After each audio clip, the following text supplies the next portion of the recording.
Dozens of Afrikaners who claim discrimination in their home country are heading to the United States, right, where your administration is going to welcome them as refugees. Now, this comes as you've halted virtually all refugee admissions for people fleeing famine and war from countries like Sudan and the Democratic Republic of Congo. Why are you creating an expedited path into the country for Afrikaners but not others? Because they're being killed. Lies, lies, lies. And everywhere is lies. And we don't want to see people be killed. Now, South Africa leadership is coming to see me, I understand, sometime next week. And, we're supposed to have I guess a G20 meeting there or something. But we're having a G20 meeting. I don't know how we can go unless that situation's taken care of. But it's a genocide that's taking place that you people don't want to write about. A bullshit? A bullshit? A bullshit. But it's a terrible thing that's taking place. And farmers are being killed. They happen to be white. But whether they're white or black makes no difference to me. But white farmers are being brutally killed, and their land is being confiscated in South Africa. Why the fuck you lying? Why you always lying? The president has shown support for South African refugees that are coming to the United States next week. Can you talk about what these refugees are fleeing and why this is a priority for the administration? Well, the president has actually signed an executive order on that matter. My office can get it back to you, Michael. But this group in South Africa has faced racial persecution. In fact, the government there has vowed to take away their farmland that they own. And so the president has talked significantly about this. As for further details on refugee claims and asylum claims, I would defer you to the State Department. So Elon Musk told Donald Trump that a certain group of people in this country, Afrikaners, are being treated differently, like this woman says. They are racially persecuted. Now, we've been going through YouTube and Facebook and TikTok looking for actual footage or pictures of Afrikaners being taken against their will and placed in concentration camps like the way Nazis did to the Jewish population. And I'm still looking for that footage. I haven't seen Afrikaners' houses being demolished and destroyed like they did to black people and Indian people and colored people in Sophiatown by the way of forced removals. I'm still looking for that video. We were very, very scared. The police were saying, whether you like it or not, you will be moved. Under the Group Areas Act, the attempt is now to separate out your Cape-coloured people, your mixed bloods, your Indian group, your African group. This is apartheid. The states are being apart. Sophiatown was the very first population removal. 60 to 70,000 people were pulled out of their homes by force. Their homes were bulldozed behind them. When was the last time you visited a restroom and came across a sign that says black toilets and white toilets? But when it comes to issues that are affecting this country like high unemployment rates, poverty, crime, which racial group do you think is the most affected? And even worse, why wasn't that affected racial group not chosen to move there? I wonder why. Because you're black. You are. Imagine being chosen to live in the United States not because of any type of skill that you have or that you invented a cure for cancer, but it's based on your skin color, meaning you've just been accepted because you're useless. I'm not saying there aren't any poor white people struggling to get by or are victims of crime themselves, but my question is, what exactly is this about?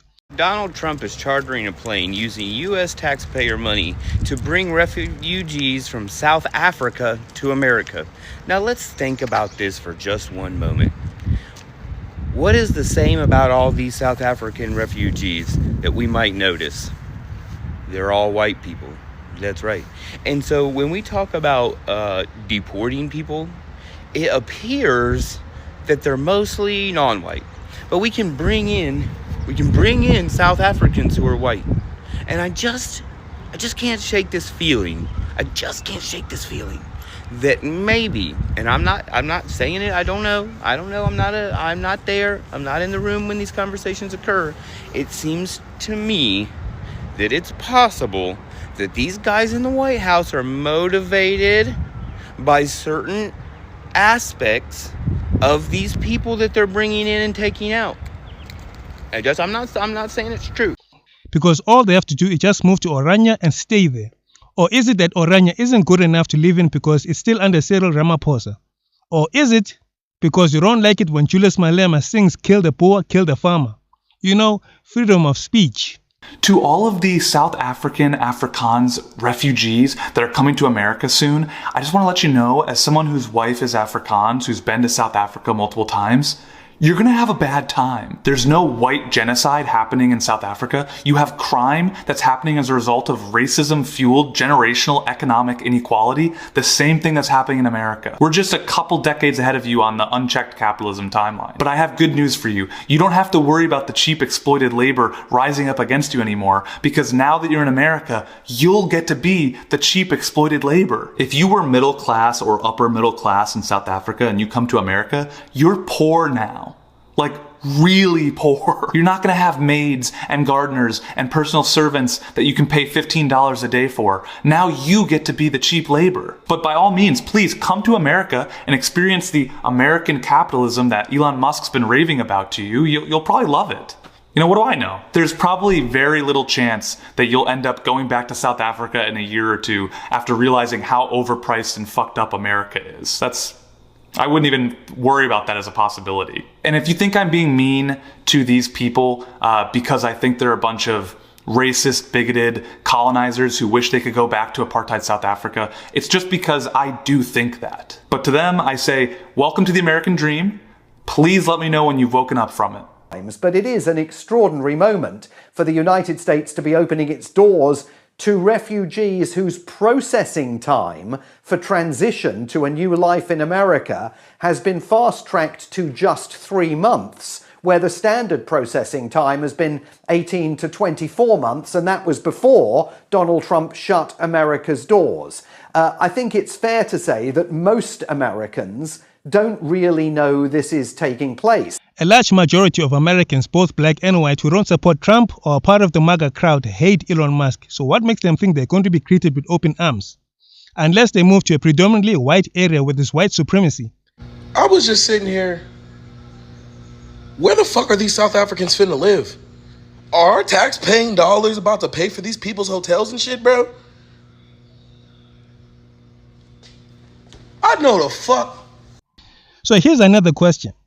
Why are they not moving to the Netherlands where they speak Dutch? Why are they moving to a place where there's growing racial tensions between both black people and white people?